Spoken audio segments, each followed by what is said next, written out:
Hello friends, ಇದು doctor Mahesh. ಇವತ್ತು ನಾನು ಮ್ಯೂಕಾರ್ಮೈಕೋಸಿಸ್ ಬಗ್ಗೆ ಮಾತಾಡೋಣ ಅಂತ ಈ ವಿಡಿಯೋ ಮಾಡ್ತಾ ಇದ್ದೀನಿ.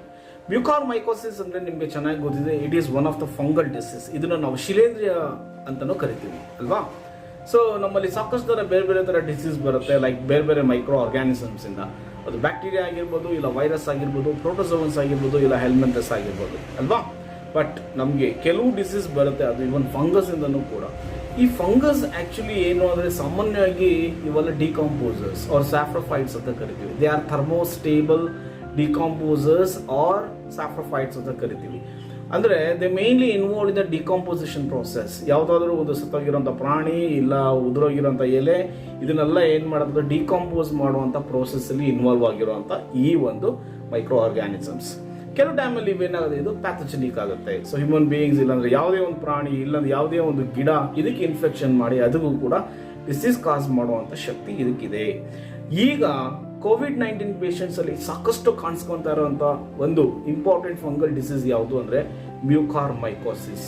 ಹಾಗಾದರೆ ಮ್ಯೂಕಾರ್ಮೈಕೋಸಿಸ್ ಅಂದರೆ ಏನು, ಅದು ಹೇಗೆ ಹರಡುತ್ತೆ, ಅದರಿಂದ ಏನೇನು ಕಾಯಿಲೆ ಬರುತ್ತೆ, ಏನೇನು ತೊಂದರೆ ಆಗುತ್ತೆ, ಹೇಗೆ ವಾಸಿ ಮಾಡ್ಕೊಳ್ಳೋದು, ಹೇಗೆ ಕಂಟ್ರೋಲ್ ಮಾಡ್ಕೊಳ್ಳೋದು, ಇದನ್ನೆಲ್ಲನೂ ಕೂಡ ಡಿಸ್ಕಸ್ ಮಾಡೋಣ.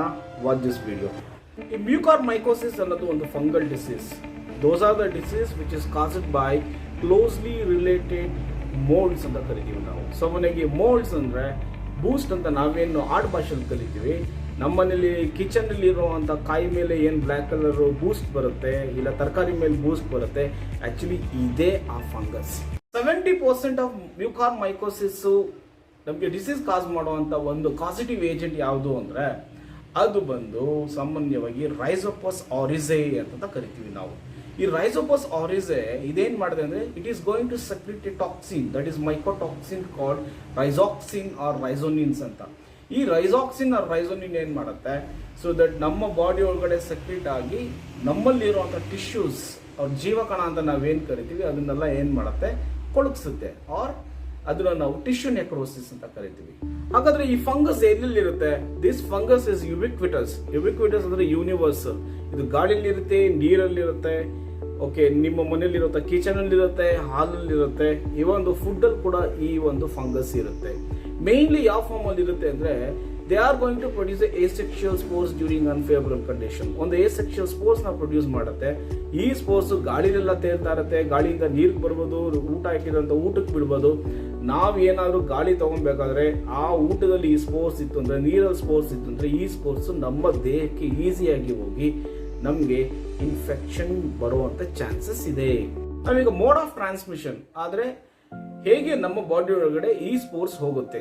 ನಾನು ನಿಮ್ಗೆ ಹೇಳಿದಾಗೆ ಇದು ಗಾಳಿಲಿ ಮತ್ತು ನೀರಲ್ಲಿ, okay, contaminated water or contaminated air or contaminated food ನೀವೇನಾದ್ರು ತಗೊಂಡ್ರೆ ಅದರೊಳಗಡೆ ಸ್ಪೋರ್ಸ್ ಇರುತ್ತೆ. ಆಟೋಮೆಟಿಕ್ ಆಗಿ ಏನಾಗುತ್ತೆ, ನಮ್ಮ ಬಾಡಿಯೊಳಗೆ ಈ ಸ್ಪೋರ್ಸ್ ಹೋಗಿ ಬೆಳೆಯೋಕೆ ಶುರು ಮಾಡುತ್ತೆ. ಈ ಮ್ಯೂಕಾರ್ಮೈಕೋಸಿಸ್ ಯಾವ ಥರ ಜನಕ್ಕೆ ಬರುತ್ತೆ? ಸಾಮಾನ್ಯವಾಗಿ immunocompromised or immunosuppressive condition ಇರುವಂಥ ಪೇಷಂಟ್ಸ್ಗೆ ಈ ಡಿಸೀಸ್ ಬರುವಂಥ ಚಾನ್ಸಸ್ ತುಂಬ ಇದೆ. ಸೊ ಇಮ್ಯುನೋ ಕಾಂಪ್ರಮೈಸ್ಡ್ ಅಂದರೆ those patients who are having diabetic ketosis, right. Diabetic patients ಅಲ್ಲಿ ಜಾಸ್ತಿ ಬರುವಂಥ ಚಾನ್ಸಸ್ ಇರುತ್ತೆ. Like immunosuppressive, immune system doesn't work because of medication. ಈಗ ಕೋವಿಡ್-19 ನೀವು ತಗೊಂಡ್ರೆ ಸ್ಟಿರಾಯ್ಡ್ಸ್ನ ಇಂಜೆಕ್ಟ್ ಮಾಡ್ತೀವಿ. ಈ ಸ್ಟಿರಾಯ್ಡ್ಸ್ ಏನು ಮಾಡುತ್ತೆ, ನಮ್ಮಲ್ಲಿ ಇರುವಂಥ ಇಮ್ಯುನಿಟಿನ ಏನು ಮಾಡುತ್ತೆ, ರೆಡ್ಯೂಸ್ ಮಾಡುತ್ತೆ. ಓಕೆ, ಸೊ HIV ಪೇಷಂಟ್ಸಲ್ಲಿ, ಕ್ಯಾನ್ಸರ್ ಪೇಷಂಟ್ಸಲ್ಲಿ ಆಗಿರ್ಬೋದು, ಇಲ್ಲ ಹಿಮೋಪೊಯಟಿಕ್ ಸ್ಟೆಮ್ ಸೆಲ್ ಟ್ರಾನ್ಸ್ಪ್ಲಾಂಟೇಷನ್ ಮಾಡ್ಕೊಂಡಿರೋಂಥ ಪೇಷಂಟ್, ಇಲ್ಲ ಆರ್ಗನ್ ಟ್ರಾನ್ಸ್ಪ್ಲಾಂಟೇಷನ್ ಮಾಡ್ಕೊಂಡಿರೋಂಥ ಪೇಷಂಟ್ಸ್, ಇಂಥ ಇಮ್ಯುನೋ ಸಪ್ರೆಸಿವ್ ಪೇಷಂಟ್ ಕೂಡ ಈ ಒಂದು ಡಿಸೀಸ್ ಬರುವಂಥ ಚಾನ್ಸಸ್ ತುಂಬ ಇದೆ. ಈಗ ಕ್ಲಾಸಿಫಿಕೇಶನ್ಗೆ ಬರೋದಾದ್ರೆ there are 5 classification which is based on the anatomical sites and clinical manifestation. If the infection takes place with the nose and brain ಬಂದರೆ ರೈನೋಸೆರೆಬ್ರಲ್ ಮೈಕೋಸಿಸ್ ಅಂತ ಕರಿತೀವಿ. ಲಂಗ್ಸ್ಗೆ ಇನ್ಫೆಕ್ಷನ್ ಆದರೆ ಪಲ್ಮನರಿ ಮೈಕೋಸಿಸ್ ಅಂತ ಕರಿತೀವಿ. ಲೈಕ್ ದಟ್ ಹೊಟ್ಟೆ ಮತ್ತು ಕರಳಿಗೆ ಆದರೆ ಅದನ್ನು ನಾವು ಗ್ಯಾಸ್ಟ್ರೋ ಇಂಟೆಸ್ಟೈನಲ್ ಮೈಕೋಸಿಸ್ ಅಂತ ಕರಿತೀವಿ. ಲೈಕ್ ದಟ್ ಸ್ಕಿನ್ಗೆ ಏನಾದರೂ ಇನ್ಫೆಕ್ಷನ್ ಆದರೆ ಕ್ಯುಟೇನಿಯಸ್ ಮೈಕೋಸಿಸ್ ಅಂತ ಕರಿತೀವಿ. Or else if the infection spreads from primary site to other sites, ಒಂದು ಜಾಗದಿಂದ ಬೇರೆ ಬೇರೆ ಜಾಗಕ್ಕೆ ಹರಡೋದಾದರೆ ಅದನ್ನು ನಾವು ಡಿಸೆಮಿನೇಟೆಡ್ ಮೈಕೋಸಿಸ್ ಅಂತ ಕರಿತೀವಿ. ಈಗ ನಾವು ಒಂದೊಂದೇ ಡಿಸೀಸ್ ಪ್ಯಾಥೋಜೆನೆಸಿಸ್ ಮತ್ತು ಸಿಂಪ್ಟಮ್ಸು ಮತ್ತು ಹೇಗೆ ನಾವು ಪ್ರಿವೆಂಟಿವ್ ಮೆಷರ್ಮೆಂಟ್ ತಗೊಬೇಕು, ಜೊತೆಗೆ ಟ್ರೀಟ್ಮೆಂಟ್ ಏನು ಅನ್ನೋದನ್ನು ನಾವು ತಿಳ್ಕೊಳ್ಳೋಣ. ಓಕೆ, ಈಗ ನಾವು ರೈನೋ ಸೆರೆಬ್ರಲ್ ಮೈಕೋಸಿಸ್ ಬಗ್ಗೆ ಮಾತಾಡೋದಾದ್ರೆ, ಓಕೆ, ದ ಮೇನ್ ಸಿಂಪ್ಟಮ್ಸ್ ಏನು ಇದರಲ್ಲಿ ಅಂದರೆ ಹೆಡ್ಏಕ್, ಫೀವರ್, ಸೈನೋಸಿಟಿಸ್ ಆಗುತ್ತೆ. ಸೊ ಇಲ್ಲಿ ಸೈನೋಸಿಟಿಸ್ ಆಗುವಂಥ ಚಾನ್ಸಸ್ ಇದೆ ಸೈನಸಸ್ ಅಲ್ಲಿ. And then so erythema or redness of skin near the sinuses, ಇಲ್ಲಿ ಏನಾಗುತ್ತೆ ರೆಡ್ಡಿಶ್ ಆಗುತ್ತೆ. Or else orbit of the eye, ಅದೆಲ್ಲ ಸಾಕೆಟ್ ಆಫ್ ದ ಐ, ಇಲ್ಲೆಲ್ಲ ಏನಾಗುತ್ತೆ ಕಣ್ಣು ಊದ್ಕೊಳ್ಳೋಕೆ ಶುರು ಆಗುತ್ತೆ, ಕೆಂಪಗಾಗುತ್ತೆ. ಇದೆಲ್ಲ ಸಾಮಾನ್ಯವಾಗಿ ನೀವು ನ್ಯೂಸ್ ಪೇಪರ್ಸಲ್ಲಿ, ಟಿ ವಿ ಚಾನಲ್ಸಲ್ಲಿ ನೋಡಿ. That is called erythema of skin, okay, near the eye orbit or sinuses, ಇದು ಆಗುವಂಥ ಚಾನ್ಸಸ್ ಇರುತ್ತೆ. Or else necrosis of palate, ಸಾಮಾನ್ಯವಾಗಿ ನೀವು ಬಾಯಿ ಓಪನ್ ಮಾಡಿದ್ರೆ ಹಾರ್ಡ್ ಪ್ಯಾಲೆಟ್ ಇದೆ, ಕರೆಕ್ಟ್ ಅಲ್ವಾ, ದವಡೆ ಮೇಲೆ. ಸೊ ಇಲ್ಲಿ ಏನಾಗುತ್ತೆ ಬ್ಲ್ಯಾಕ್ ಸ್ಪಾಟ್ಸ್ ಗ್ರೋತ್ ಆಗುತ್ತೆ, ಅದರಿಂದನೂ ಕೂಡ ನಾವು ಈ ಡಿಸೀಸ್ ಬಂದಿದೆ ಅಂತ ತಿಳ್ಕೊಬೋದು. ಮತ್ತೆ ಇದು ಮೂಗಿಂದ ಏನಾಗುತ್ತೆ ಕಣ್ಣಿಗೆ ಹೋಗಿ ಶುರು ಆಗುತ್ತೆ. Okay, there actually it is going to infect the optical nerves. ಕಣ್ಣಲ್ಲಿ ಒಂದು ಆಪ್ಟಿಕಲ್ ನರ್ವ್ಸ್ ಅಂತ ಇರುತ್ತೆ, ಅದನ್ನು ಡ್ಯಾಮೇಜ್ ಮಾಡುತ್ತೆ. There is a chance to get the blindness ಆಗ್ಬೋದು, ಡಬಲ್ ವಿಷನ್ ಅಂದರೆ ಎರಡೆರಡು ವಿಷನ್ ಕಾಣಿಸುತ್ತೆ, ಅವ್ರ ಬ್ಲರ್ ಆಗುತ್ತೆ ವಿಷನ್. ಓಕೆ, ಅವ್ರ ಪ್ರಾಪ್ಟೋಸಿಸ್ ಅಂದರೆ ಏನಾಗುತ್ತೆ ಸಾಮಾನ್ಯವಾಗಿ ಡಿಸ್ಪ್ಲೇಸ್ಮೆಂಟ್ ಆಫ್ ಐ ಆಗುವಂಥ ಚಾನ್ಸಸ್ ಇರುತ್ತೆ. Or else painful in movement of ಐಬಾಲ್ಸ್ನ ಮೂವ್ ಮಾಡೋಕ್ಕೆ ತುಂಬಾ ಪೇನ್ ಆಗುತ್ತೆ. ಇದೆಲ್ಲ ಕಣ್ಣಲ್ಲಿ ಆಗುವಂಥದ್ದು.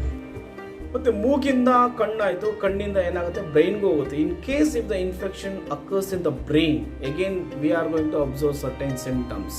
ಆಲ್ಟರ್ಡ್ ಕಾನ್ಷಿಯಸ್ ನಮಗೆ ಆಲ್ಟರ್ ಆಗುತ್ತೆ ಅಂತವ್ರಿಗೆ, ಬ್ರೈನ್ಗೆ ಇನ್ಫೆಕ್ಷನ್ ಆಗೋರಿಗೆ.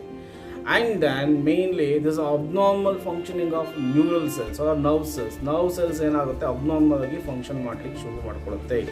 ದೆನ್ ಪಾರ್ಷಿಯಲ್ ಪ್ಯಾರಲಿಸಿಸ್ ಆಗುವಂಥ ಚಾನ್ಸಸ್ ಇರುತ್ತೆ. Okay, and then finally patient ಏನಾಗ್ತಾನೆ ಕೋಮಾಗಿ ಹೋಗಿ ಡೆತ್ ಆಗುವಂಥ ಚಾನ್ಸಸ್ ತುಂಬಾ ಇದೆ. ಈಗ ನಾವು ಪಲ್ಮನರಿ ಮೈಕೋಸಿಸ್ ಬಂದರೆ, this disease is most common in neutropenia patients ಅಂದರೆ ಯಾವೊಬ್ಬ ಪೇಷಂಟ್ಸಲ್ಲಿ ನ್ಯೂಟ್ರೋಫೈಲ್ಸ್ ಅಂದರೆ ಸ್ಪೆಷಲ್ WBC ಸೆಲ್ಸ್ ಕಡಿಮೆ ಇರುತ್ತೆ, ಅಂಥ ಪೇಷಂಟ್ಸ್ನ ನಾವು ನ್ಯೂಟ್ರೋಪಿನಿಕ್ ಪೇಷಂಟ್ಸ್ ಅಂತ ಕರಿತೀವಿ. ಇವರಲ್ಲಿ ಸಾಕಷ್ಟು ಈ ಪಲ್ಮನರಿ ಮೈಕೋಸಿಸ್ ಇನ್ಫೆಕ್ಷನ್ ಆಗುವಂಥ ಚಾನ್ಸಸ್ ಇರುತ್ತೆ. ಹಾಗಾದ್ರೆ ಇದರಲ್ಲಿ ಇನ್ಫೆಕ್ಷನ್ ಆಗುತ್ತೆ. ಹಾಗೆ ಇದ್ರಲ್ಲಿ ಬರುವಂಥ ಸಿಂಪ್ಟಮ್ಸ್ ಏನು ಅಂದರೆ ಮೇಯ್ನು ಕಾಫ್ ವಿತ್ ಬ್ಲಡ್. ಓಕೆ, ಕೆಮ್ಮಿದ್ರೆ ಕೆಮ್ಮು ಜೊತೆಗೆ ರಕ್ತ ಬರುವಂಥ ಚಾನ್ಸಸ್ ಇರುತ್ತೆ. ಚೆಸ್ಟ್ ಪೇಯ್ನ್ ಆಗುತ್ತೆ. ಮತ್ತು ಡಿಸ್ಪೀನಿಯಾ, ಸೊ ಸಾಮಾನ್ಯವಾಗಿ ಡಿಫಿಕಲ್ಟಿ ಇನ್ ಬ್ರೀತಿಂಗ್, ಉಸಿರಾಟ ಆಡೋದಕ್ಕೆ ತುಂಬಾ ಕಷ್ಟ ಆಗುತ್ತೆ ಅಂಥ ಪೇಷಂಟ್ಸ್ಗೆ. ಸೊ ಮತ್ತು ಆ್ಯಸ್ ಯೂಶುವಲ್ ಫೀವರು, ಹೆಡ್ಏಕು ಇದು ವೆರಿ ಕಾಮನ್ ಆಗಿರುತ್ತೆ. ಈಗ ನಾವು ಕ್ಯುಟೇನಿಯಸ್ ಮೈಕೋಸಿಸ್ಗೆ ಬಂದರೆ ಆರ್ ಸ್ಕಿನ್ ಮೈಕೋಸಿಸ್ ಅಂತ ಬಂದರೆ, this is the disease which occurs most commonly in those patients having accidents or motor vehicle accidents or deep wound. ತುಂಬನೇ ಯಾರಿಗೆ ಗಾಯ ಇರುತ್ತೆ ಮತ್ತು ಆಕ್ಸಿಡೆಂಟ್ಸ್ ಆಗಿರೋರಿಗೆ ಆರ್ ಸ್ಕಿನ್ ಬರ್ನ್ ಆಗಿರೋರಿಗೆ ಈ ಒಂದು ಇನ್ಫೆಕ್ಷನ್ ಆಗುವಂಥ ಚಾನ್ಸಸ್ ಇರುತ್ತೆ. ಇದರಲ್ಲಿ ನೀವು ಸಿಂಪ್ಟಮ್ಸ್ಗೆ ಅಂತ ಬಂದರೆ ತುಂಬ ಇಂಪಾರ್ಟೆಂಟ್ ಸಿಂಪ್ಟಮ್ಸ್ ಅಂದರೆ, so that it is going to form a necrosis of tissues ಎಲ್ಲ ಏನಾಗುತ್ತೆ ಸೊ ಕೊಳೆಯೋಕ್ಕೆ ಶುರು ಆಗುತ್ತೆ. That results in the formation of large ulcer. So tissues ಎಲ್ಲ ಕೊಳ್ತಿ ಏನಾಗುತ್ತೆ ದೊಡ್ಡ ಹಳ್ಳ ಬೀಳಕ್ಕೆ ಶುರು ಆಗುತ್ತೆ. ಈ ಹಳ್ಳ ಬಿದ್ದ ಮೇಲೆ ಸೊ ಇದ್ರ ಮೇಲೆ ಒಂದು that is a large ulcer called black eschar ಅಂತ ಕರಿತೀವಿ. ಬ್ಲ್ಯಾಕ್ ಎಶರ್ ಅಂದರೆ ಆ ಹಳ್ಳ ತುಂಬ ಬ್ಲ್ಯಾಕ್ ಸ್ಪಾಟ್ಸ್ ಏನಾಗುತ್ತೆ ಕವರ್ ಆಗೋಕ್ಕೆ ಶುರು ಆಗುತ್ತೆ. ಸೊ ದ್ಯಾಟ್ ಈ ಕೈಯಿಂದ ಆರ್ ಎಲ್ಸ್ ಈ ಸ್ಕಿನ್ನಿಂದ ಫ್ರಮ್ ಕ್ಯುಟೇನಿಯಸ್ ಟು ಸಬ್ಕ್ಯುಟೇನಿಯಸ್ ಇಂದ ಮಸಲ್ಸ್ಗೆ ಹೋಗಿ ಮಸಲ್ಸಿಂದ ಬೋನ್ಗೆ ಹೋಗುವಂಥ ಚಾನ್ಸಸ್ ಇರುತ್ತೆ. ಆರ್ ಎಲ್ಸ್ ಮಸಲ್ಸಿಂದ ಬ್ಲಡ್ಗೂ ಹೋಯಿತು ಅಂದರೆ ಬೇರೆ ಕಡೆನೂ ಕೂಡ ಹರಡುವಂಥ ಚಾನ್ಸಸ್ ಇರುತ್ತೆ. ಯಾವ ಪೇಷಂಟ್ಗೆ ಕ್ಯುಟೇನಿಯಸ್ ಮೈಕೋಸಿಸ್ ಅವ್ರ ಸ್ಕಿನ್ನಲ್ಲಿ ಈ ಇನ್ಫೆಕ್ಷನ್ ಆಗಿರುತ್ತೆ 70% of the mortality rate. So that 70% ಏನಾಗುತ್ತೆ ಸಾಯುವಂಥ ಚಾನ್ಸಸ್ ಇದೆ. ಅಷ್ಟು ನಟೋರಿಯಸ್ ಈ ಡಿಸೀಸ್. ನೆಕ್ಸ್ಟ್ ನಾವು ಗ್ಯಾಸ್ಟ್ರೋ ಇಂಟೆಸ್ಟಿನಲ್ ಮೈಕೋಸಿಸ್, ಮತ್ತು ಹೊಟ್ಟೆ ಮತ್ತು ಕರಳಿಗೆ ಏನಾದರೂ ಇನ್ಫೆಕ್ಷನ್ ಆದರೆ ಏನೇನಾಗುತ್ತೆ ಅಂತ.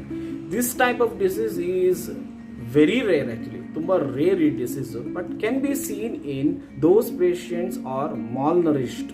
ಯಾರಲ್ಲಿ ಮಾಲ್ ನರಿಶ್ಮೆಂಟ್ ಇರುತ್ತೆ ಅಂಥ ಪೇಷಂಟ್ಸಲ್ಲಿ, ಅಂದರೆ ಅವರಲ್ಲಿ ಸೊ ಪೌಷ್ಟಿಕ ಆಹಾರದ ಕೊರತೆ ಯಾವೊಬ್ಬ ಪೇಷಂಟ್ಸಲ್ಲಿ ಇರುತ್ತೆ ಅವ್ರಿಗೆ ಈ ಒಂದು ಗ್ಯಾಸ್ಟ್ರೋ ಇಂಟೆಸ್ಟಿನಲ್ ಮೈಕೋಸಿಸ್ ಆಗುವಂಥ ಚಾನ್ಸಸ್ ಇರುತ್ತೆ. ಸಾಮಾನ್ಯವಾಗಿ ನೀವು ಕ್ವಾಶಿಯಾರ್ಕಾಯ್ಡ್ ಆ್ಯಂಡ್ ಮರಾಸ್ಮಸ್ ಅನ್ನೋ ಡಿಸೀಸ್ ತೊಗೊಂಡ್ರೆ ಅಂಥ ಪೇಷಂಟ್ಸಲ್ಲಿ ಈ ಒಂದು ಇನ್ಫೆಕ್ಷನ್ ರೇಟ್ ಜಾಸ್ತಿ ಇರುತ್ತೆ. ಹಾಗಾದರೆ ಇದರಲ್ಲಿ ಸಿಂಪ್ಟಮ್ ಏನು?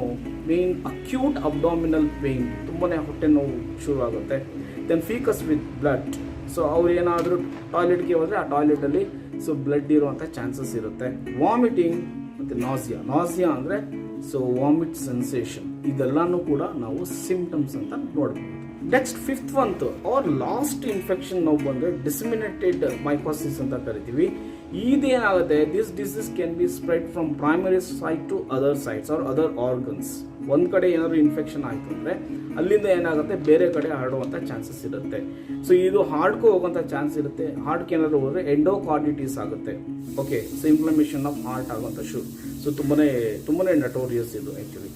ಆ್ಯಂಡ್ ದೆನ್ ಅದು ಬಿಟ್ಟರೆ ನೆಕ್ಸ್ಟ್ ಏನಾಗುತ್ತೆ, ಸೊ ಸ್ಪ್ಲೀನ್ಗೆ ಹೋಗುವಂಥ ಚಾನ್ಸಸ್ ಇರುತ್ತೆ, ಕಿಡ್ನಿಗೆ ಹೋಗುವಂಥ ಚಾನ್ಸಸ್ ಇರುತ್ತೆ.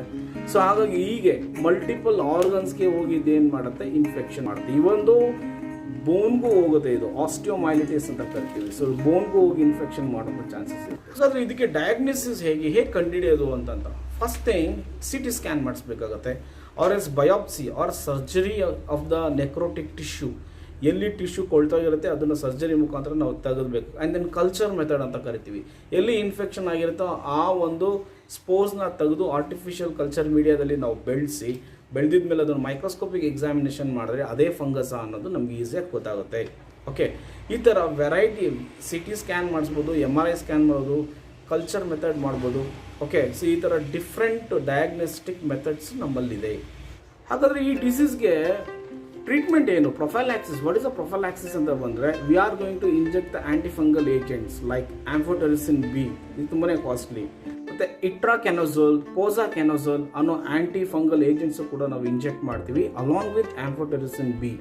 ಓಕೆ, ಇದು ಸದ್ಯಕ್ಕೆ ಇರುವಂಥ ಆಂಟಿಫಂಗಲ್ ಏಜೆಂಟ್ಸ್. ಅದ್ರ ಜೊತೆಗೆ surgery method. Okay, so when any tissues get necrosis with a fungal infection that we are going to remove with the surgery.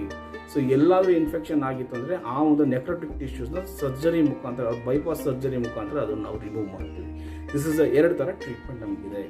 Last but not least, preventive measurement ಏನು, ಹೇಗೆ ನಾವು ಇದನ್ನು prevent ಮಾಡ್ಬೋದು. ಸಾಮಾನ್ಯವಾಗಿ ನಾನು ಹೇಳಿದೆ ನಿಮಗೆ, ಇಮ್ಯುನೋ ಕಾಂಪ್ರಮೈಸ್ಡ್ ಪೇಷಂಟ್ಸ್ ಯಾರು ಇರ್ತಾರೆ, ಅವ್ರ ಆರ್ಗನ್ ಟ್ರಾನ್ಸ್ಪ್ಲಾಂಟೇಷನ್ ಮಾಡಿಸ್ಕೊಂಡಿರೋಂಥ ಪೇಷಂಟ್ಸು, HIV, ಕ್ಯಾನ್ಸರ್ ಪೇಷಂಟ್ಸ್, ಈ ಥರ ಪೇಷಂಟ್ಸು. ಸೊ ದಟ್ ಅವ್ರಿಗೆ ಮೆಡಿಸಿನ್ಸ್ ಕೊಟ್ಟು ಇಲ್ಲಾಂದ್ರೆ ನ್ಯಾಚುರಲ್ ಡಿಸೀಸ್ ಬಂದು ಇಮ್ಯುನಿಟಿ ಕಡಿಮೆ ಇರೋದ್ರಿಂದ they should be very careful. ಆಸೆ ಹೋಗೋದನ್ನು ಫಸ್ಟು ನೀವು ಕಡಿಮೆ ಮಾಡ್ಕೊಳ್ಳಿ. ಓಕೆ, ಆ್ಯಂಡ್ ದೆನ್ ತುಂಬಾ ಇಂಪಾರ್ಟೆಂಟು, ಫುಡ್ಡಿಂದ, ಏರಿಂದ ಮತ್ತು ವಾಟರಿಂದ ಬರೋದ್ರಿಂದ ಚೆನ್ನಾಗಿ ನೀರು ಕಾಯಿಸಿ ಕುಡಿಯೋದನ್ನು ಕಲಿಬೇಕು. ಮತ್ತು ಫುಡ್ ಯಾವಾಗಲೂ ಕೂಡ ಬಿಸಿ ಇರೋದನ್ನೇ ತಿನ್ನಬೇಕಾಗುತ್ತೆ. ಓಕೆ, ಆ್ಯಂಡ್ ದೆನ್ ಮೇನ್ಲಿ ನಿಮ್ಮ ಮನೇನ ಫಸ್ಟ್ ಹೈಜೀನಾಗಿ ಇಟ್ಕೊಳ್ಳಿ. ಓಕೆ, ಯಾವುದೇ ಥರ ಕಸ ಕಡ್ಡಿ ಗಲೀಜು ಇದ್ದಂಗೆ ಹೈಜೀನಾಗಿ ನೀಟಾಗಿ ನೀವು ಇದನ್ನು ಇಟ್ಕೊಳ್ಳಿ. Okay, that is the main preventive measurement that we can do. Okay, ನಾವು ಇವತ್ತು ಇಷ್ಟೆಲ್ಲ ಮಾತಾಡಿರೋಂಥ disease actually black fungal disease ಬಗ್ಗೆ. ಹಾಗಾದರೆ ಬ್ಲ್ಯಾಕ್ ಫಂಗಲ್ ಡಿಸೀಸ್ಗೂ white fungal disease and then yellow fungal ಡಿಸೀಸ್ಗೂ ಡಿಫ್ರೆನ್ಸ್ ಏನೂ ಇಲ್ಲ. ಬಟ್ ನೀವು ಸೊ ಈ ವೈಟ್ ಫಂಗಲ್ ಡಿಸೀಸ್ ಅಂತ ತೊಗೊಂಡ್ರೆ, ದಿಸ್ ವೈಟ್ ಫಂಗಲ್ ಡಿಸೀಸ್ ಏನು ಬ್ಲ್ಯಾಕ್ ಫಂಗಲ್ ಡಿಸೀಸಲ್ಲಿ ಸಿಂಪ್ಟಮ್ಸ್ ಇತ್ತು, ಏನೇನು ಕಾಯಿಲೆಗಳು ಬರುತ್ತೆ, ಸೇಮ್ ಕಾಯಿಲೆ ಏನಾಗುತ್ತೆ ವೈಟ್ ಫಂಗಲ್ ಡಿಸೀಸಲ್ಲೂ ಬರುತ್ತೆ. ಬಟ್ ಈ ವೈಟ್ ಫಂಗಲ್ ಡಿಸೀಸಲ್ಲಿ ಕಾಸಿಟಿವ್ ಏಜೆಂಟ್ ಅಂದರೆ ಇನ್ಫೆಕ್ಷನ್ ಮಾಡುವಂಥ ಫಂಗಸ್ ಇಸ್ ಡಿಫ್ರೆಂಟ್.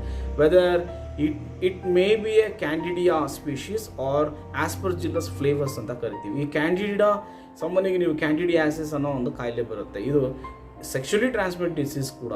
ಸೊ ಈ ಬ್ಲ್ಯಾಕ್ ಫಂಗಲ್ ಡಿಸೀಸ್ ಮತ್ತು ವೈಟ್ ಫಂಗಲ್ ಡಿಸೀಸ್ ಡಿಫ್ರೆನ್ಸ್ ಏನು ಅಂದರೆ, ವೈಟ್ ಫಂಗಲ್ ಡಿಸೀಸಲ್ಲಿ ಸಾಮಾನ್ಯವಾಗಿ ಪ್ರೈವೇಟ್ ಪಾರ್ಟ್ಸಲ್ಲಿ ಇನ್ಫೆಕ್ಷನ್ ಆಗುವಂಥ ಚಾನ್ಸಸ್ ಇರುತ್ತೆ. ಲೈಕ್ ಸೆಕ್ಸ್ ಆರ್ಗನ್ಸ್ ಅವ್ರ ರೀಪ್ರೊಡಕ್ಟಿವ್ ಆರ್ಗನ್ಸಲ್ಲಿ ಕ್ಯಾಂಡಿಡಿಯಾಸಿಸ್ ಆಗುವಂಥ ಚಾನ್ಸಸ್ ಇರುತ್ತೆ. ಅಲಾಂಗ್ ವಿತ್ ಸೇಮ್ ಥಿಂಗ್ಸ್, ಲಂಗ್ಸ್ಗೂ ಇನ್ಫೆಕ್ಷನ್ ಮಾಡುತ್ತೆ, ಕಿಡ್ನಿಗೂ ಮಾಡುತ್ತೆ, ಐಗೂ ಸೇಮ್ ಬ್ಲ್ಯಾಕ್ ಫಂಗಲ್ ಏನು ಮಾಡೋದು ವೈಟ್ ಫಂಗಸ್ ಕೂಡ ಅದೇ ಮಾಡುತ್ತೆ. ಡಿಫ್ರೆನ್ಸ್ ಏನು ಅಂದರೆ, ಇದು ಪ್ರೈವೇಟ್ ಪಾರ್ಟ್ಸ್ ಅವ್ರ ಸೆಕ್ಸ್ ಆರ್ಗನ್ಸ್ಗೂ ಕೂಡ ಇನ್ಫೆಕ್ಷನ್ ಮಾಡುವಂಥ ಚಾನ್ಸಸ್ ಜಾಸ್ತಿ ಇರುತ್ತೆ.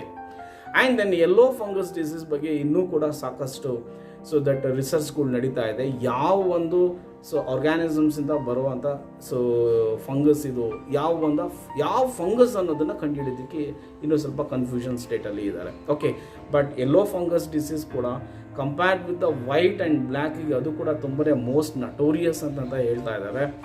ಎನಿಹಾವ್ ಯಾವುದೇ ಫಂಗಲ್ ಇನ್ಫೆಕ್ಷನ್ ಬಂದರೂ ಕೂಡ ತುಂಬಾ ನಟೋರಿಯಸ್ ಆಗಿರುತ್ತೆ. And then it is very difficult to cure. Medications ತುಂಬಾ ಕಾಸ್ಟ್ಲಿ. ಓಕೆ, 7 to 14 ಲಕ್ಷ ರೂಪಾಯಿ ಆಗುತ್ತೆ. ಸೊ ಬರೀ ಮೆಡಿಕೇಷನ್ಸ್ಗೆ 7 ಲಕ್ಷ ರೂಪಾಯಿ ಆಗುತ್ತೆ. ಸೊ ಮತ್ತು ಬೇರೆ ಎಲ್ಲ ಖರ್ಚೆಲ್ಲ 14 ಲಕ್ಷ 20 ಲಕ್ಷ ತನಕ ಕೂಡ ಆಗಿದೆ. ಸೊ ಇಷ್ಟೆಲ್ಲ ಯಾಕೆ ರಿಸ್ಕ್ ತೊಗೊಬೇಕು ನೀವು? ಅದ್ರ ಬದಲು ಆರಾಮಾಗಿ ಮನೆಗಿರ್ರಿ. ನಾನು ಹೇಳಿರುವಂಥ ಎಲ್ಲನೂ ಕೂಡ ಪ್ರಿವೆಂಟಿವ್ ಮೆಷರ್ಮೆಂಟ್ನ ನೀವು ಫಾಲೋ ಮಾಡಿ ಇನ್ಫೆಕ್ಷನ್ನ ಬರ್ದಂಗೆ ಕಾಪಾಡ್ಕೊಂಡು ನಿಮ್ಮ ಹೆಲ್ತ್ನ ನೀವು ಚೆನ್ನಾಗಿ ನೋಡ್ಕೊಳ್ಳಿ. Thank you so much for watching this video. ಇನ್ನೊಂದು ಟೈಮ್ ನಾನು ನೆಕ್ಸ್ಟ್ ವೀಡಿಯೋದಲ್ಲಿ ಬರ್ತೀನಿ, ಇನ್ನೂ ಹೊಸ ಕಾನ್ಸೆಪ್ಟ್ ಇಟ್ಕೊಂಡು. ಅಲ್ಲಿ ತನಕ ಥ್ಯಾಂಕ್ ಯು ಸೋ ಮಚ್. ತತ್ವಮಸಿ ಎಜುಕ್ಯಾಡಮಿ ಮತ್ತು ಹಿತೈಷಿ ಫೌಂಡೇಶನ್ ಯೂಟ್ಯೂಬ್ ಚಾನಲ್ಗೆ ದಯವಿಟ್ಟು ನೀವು 2 ಯೂಟ್ಯೂಬ್ ಚಾನಲ್ ಇದೆ, 2ಕ್ಕೂ ಕೂಡ ಸಬ್ಸ್ಕ್ರೈಬ್ ಆಗಿ, ಲೈಕ್ ಮಾಡಿ, ನಿಮ್ಮ ಕಾಮೆಂಟ್ನ ನಮಗೆ ಕಳಿಸಿ. Thank you.